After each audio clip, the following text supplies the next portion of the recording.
बिस्मिल्लाहिर्रहमानिर्रहीम नहमदुहु व नसल्ली अला मुहम्मद रसूलुल्लाह करीम। ये प्रॉब्लम डिफरेंशियल कैलकुलस के एसिम्प्टोट चैप्टर से है। Find the asymptotes of the following curve x to the power 4 minus x square y square plus x square y square minus a square is equal to 0। सबसे पहले तो हम जो given curve का equation है उसको लिख देते हैं। X to the power 4 minus x square y square plus x square plus y square minus a square. तो हमें यहाँ पर देखा कि सबसे बड़ी जो डिग्री है वो 4 है और उस डिग्री के दो टर्म हैं, क्योंकि यहाँ पर तो एक्स की पावर 4 है और यहाँ पर एक्स की पावर 2 और वाई की पावर 2 और इंटू हो रहा है तो पावर 2 ऐड होकर 4 हो जाएगी। तो 4 डिग्री टर्म के ये दो टर्म हैं और थर्ड डिग्री का कोई टर्म नहीं है और सेकंड डिग्री के ये दो टर्म हैं और एक डिग्री का कोई टर्म नहीं, कांस्टेंट टर्म है ये। इसको हम इस कर्व के इक्वेशन को इक्वेशन नंबर 1 डालेंगे और इस इक्वेशन को पहले तो हम इस तरीके से लिखेंगे कि हम पैरेलल एसिम्प्टोट्स फाइंड करें, क्योंकि इसमें हमें सबसे पहले तो ये देखना होगा कि मैक्सिमम डिग्री कितनी है।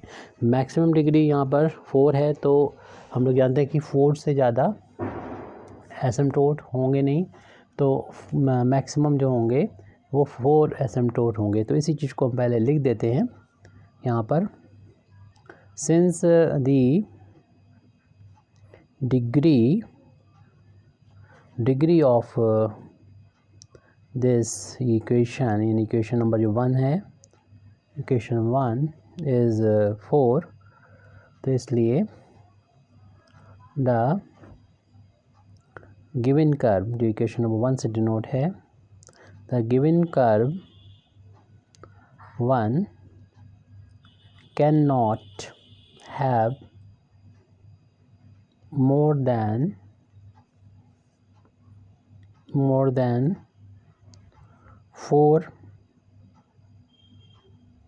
4 एसिम्प्टोट्स।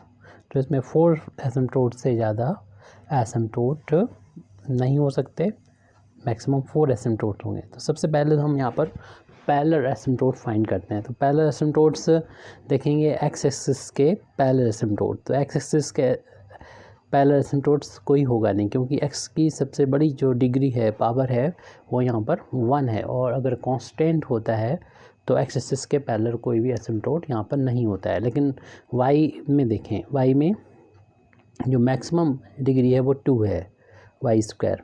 तो ऐसे इसके दो टर्म हैं, इनमें से हम अगर हम वाई स्क्वायर को कॉमन लेंगे, इक्वेशन नंबर 1 को हम इस तरीके से लिख सकते हैं।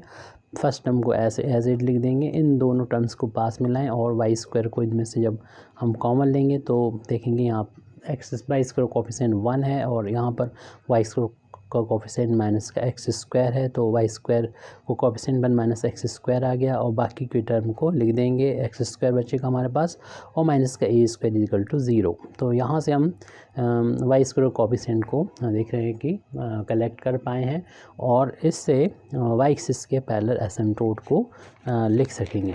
तो क्योंकि हमें पहले एसिम्प्टोट फाइंड करना होता है parallel to axis, coordinate axis, x axis and y axis. X axis के पैरेलल कोई एसिम्प्टोट था नहीं, तो सिर्फ अब हमें वाई एक्सिस के पैरेलल एसिम्प्टोट लिखना था। तो लिख देंगे एसिम्प्टोट्स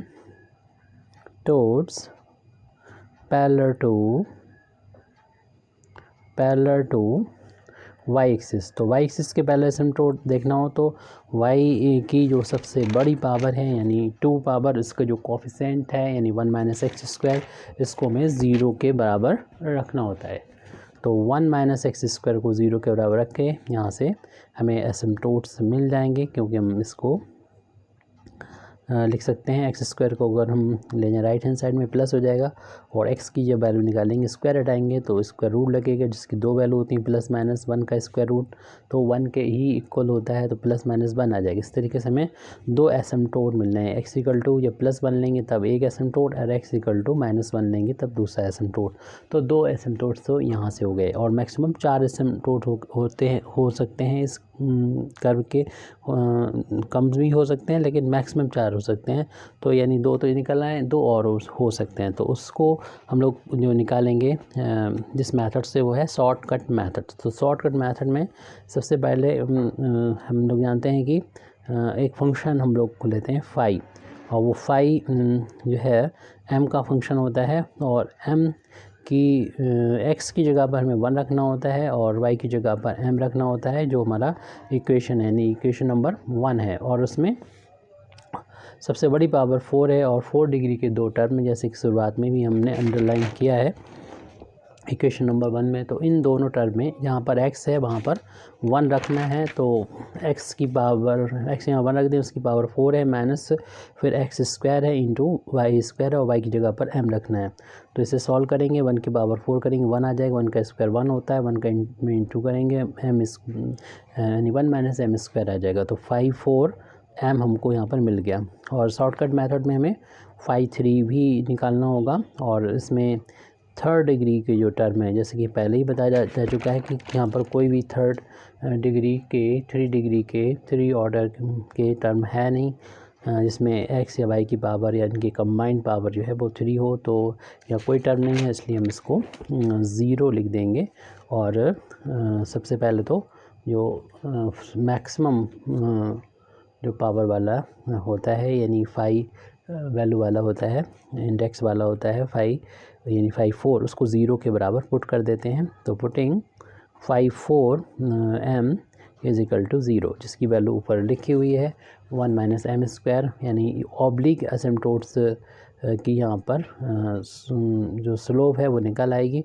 और इससे अगर हम ट्रांसपोज करें 1 बराबर हो जाएगा, इक्वल हो जाएगा 1 minus m square, 1 is equal to 1 is equal to m square हो जाएगा। तो m की वैल्यू निकालेंगे, स्क्वायर रूट लगेगा तो दो वैल्यू होती है प्लस माइनस 1 की, तो m की वैल्यू भी देख रहे हैं +1 और -1 आ जाएगी। तो m की भी यहाँ पर दो वैल्यू मिल रही है, +1 और m की वैल्यू मिल रही है -1। तो इससे भी हमें दो एसिम्पटोट्स मिलेंगे। इसके लिए हमें c की वैल्यू की ज़रूरत होती है, और c के लिए फार्मूला होता है शॉर्टकट मेथड में c is equal to minus function phi यहाँ पर होता है, इसका यहाँ पर डेरिवेटिव लिखते हैं, और ऊपर जो होता है वो ओनली फाई होता है। लेकिन ध्यान रहे कि यहाँ पर जो मैक्सिमम जो इंडेक्स था यानी 4 वो लिखते हैं, और ऊपर जो ऐसे इससे कम 4 है तो यहाँ पर 3 आ जाएगा। तो इस फार्मूले का हम लोग यूज़ करेंगे। तो हमारे पास 5 4 तो यहाँ मौजूद है ऊपर, और इस 5 4 के यूज़ से हम 5 4 डैश निकाल लेंगे m, जिसका मतलब होता है m के रिस्पेक्ट में इस 5 4 का डिफ्रेंसीशन। तो m1 का डिफ्रेंसीशन 0 हो जाएगा और m स्क्वायर का डिफ्रेंसीशन 2m हो जाएगी, यानी ये वैल्यू माइनस के 2m के बराबर हो जाएगी 5 4 डैश m। और 5 3 की वैल्यू 0 है, तो यहाँ से हम c की वैल्यू को लिख सकते हैं, c is equal to minus 5 3 की वैल्यू 0 है और इसकी वैल्यू आई थी माइनस का 2m, तो माइनस माइनस प्लस हो जाएगा 0/2m। तो 0 से इनसे डिवाइड करेंगे तो 0 ही रहेगा, तो c की वैल्यू 0 रहेगी। जब m की वैल्यू हम +1 रखेंगे तब भी c की वैल्यू, इसमें चूँकि m आ नहीं रहा है तो कोई वैल्यू का इफेक्ट पड़ेगा नहीं, क्योंकि m की वैल्यू अगर यहाँ पर भी रख दी जाएगी 0/2 की वैल्यू जो है +2 की वैल्यू 0 ही रहेगी। इसी तरीके से m की वैल्यू जब हम -1 रखेंगे यहाँ पर, हालांकि इसी की वैल्यू पर कोई इफेक्ट पड़ेगा नहीं तो 0 हो जाएगी। इसलिए बाकी बचे जो दो एसिम्पटोट्स हैं, जो m की वैल्यू से क्लियर हो गया, दो एसिम्पटोट्स बाकी बचे हुए हैं, तो वहाँ से हम एसिम्पटोट्स निकाल सकते हैं। तो एसिम्पटोट यानी ऑब्लिक एसिम्पटोट जिसे हम बोलेंगे, तो ऑब्लिक एसिम्पटोट्स को हम यहाँ से निकाल सकते हैं। जब हम पैरेलल एसिम्पटोट शुरुआत में निकाल लिया था, तो बाकी हो सकते थे कि दो पावर के जो मतलब क्लियर था कि 4 पावर है, तो 4 पावर में दो एसिम्पटोट्स जो है वो पैरेलल आ चुके थे, तो दो हो सकते थे और नहीं भी हो सकते, तो दोनों बातें हैं। तो यहाँ से चूँकि m की वैल्यू आ गई थी, तो इसका मतलब ये ऑब्लिक एसिम्पटोट भी होंगे। तो एसिम्पटोट्स यानी ऑब्लिक एसिम्पटोट कहते हैं यहाँ पर, ऑब्लिक यानी तिरछे एसिम्पटोट्स आर, इस फार्मूले से y is equal to mx plus c के फार्मूले से निकालेंगे। तो y is equal to m की वैल्यू +1 है, लेकिन उसके करस्पॉन्डिंग c की वैल्यू 0 है, और y की वैल्यू m की वैल्यू -1 है, इसमें रख रहे हैं, और c की वैल्यू इसके लिए भी 0 है, जैसे कि ऊपर हम लोगों ने ये पेयर देखा था। तो उस बेस पर हमने यहाँ पर y is equal to x निकाल लिया, y is equal to -x निकाल लिया। इसको ऐसे भी लिखना चाहें कि ट्रांसपोज करेंगे y -x बराबर 0, इधर y + x बराबर 0। तो हम जितने भी एसिम्पटोट्स हैं इनको हम लिख सकते हैं। 10 यहाँ पर all the 4 asymptotes are, सबसे पहले मिला था हमें x इक्वल टू 1, फिर मिला था x इक्वल टू -1 शुरुआत में यहाँ पर, फिर उसके बाद अभी मिले हैं y minus x equal to 0 and y plus x equal to 0।